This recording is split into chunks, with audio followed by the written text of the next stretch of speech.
சரியா? கேரட்டு பருப்பி நல்லா கேரட்டு நிறையா இருந்ததுன்னா நல்லா புட்டரிப்பில் வச்சு பொடிசாக சீவிக்கணும், நல்லா துருவி வச்சுக்கிடணும். ஒரு 1/4 கப்பு ரவை எடுத்து வச்சுக்கணும். தேங்காய் ஒரு 1/2 முறை நல்லா துருவி வச்சுக்கணும். சீனி 1 கப்பு வச்சுக்கிடணும். வானலில் நெய் ஊற்றி கொஞ்சம் முந்திரி பருப்பை நல்லா வறுத்துக்கிட்டு திருவின கேரட்டை போட்டு நல்லா திவக்கணும். அது பொடி புட்டரிப்பில் தேய்ச்சனால சீக்கிரம் வந்துடுச்சு.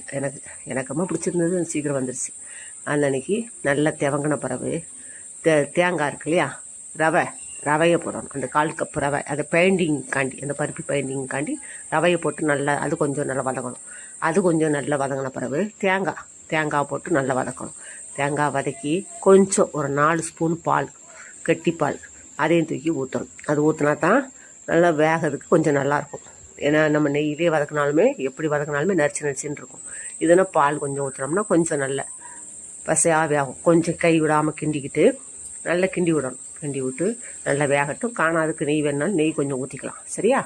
நல்லா ஒன்றா வாங்கிக்கிட்டு நான் கொஞ்சம் பால்கோவா கொஞ்சம் போட்டேன். அதுதான் நல்லா பிசுப்பாக நல்லா வாசமாக நல்லா இருந்தது.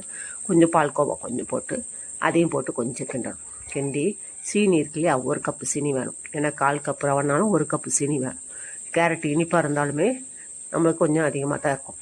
அதனால் 1 கப்பு சீனியை வேலை போட்டு நல்லா கிண்டணும். கிண்டிகிட்டு இருக்கும் போதே ஒரு 2 கல் உப்பு லேசாக போடணும். அந்த இனிப்பு எடுத்து கொடுக்கக்காண்டி போடணும். எல்லாம் போட்டு ஒன்று போல் கிண்டணும். நல்லா திவங்கி கிண்டி வரும்போது நல்ல சுருள வேகணும். சுருளை நல்லா வெந்து பருப்பி பதத்துக்கு வந்துடும்.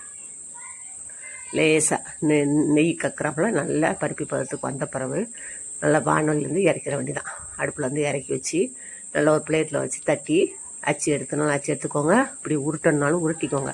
நல்ல டேஸ்ட்டாக நல்லாயிருக்கும். வித்தியாசமானது கேரட் பருப்பின்னு சொல்ல முடியாது. நல்ல டேஸ்ட்டாக நல்லாயிருக்கு. செஞ்சு பாருங்கள்.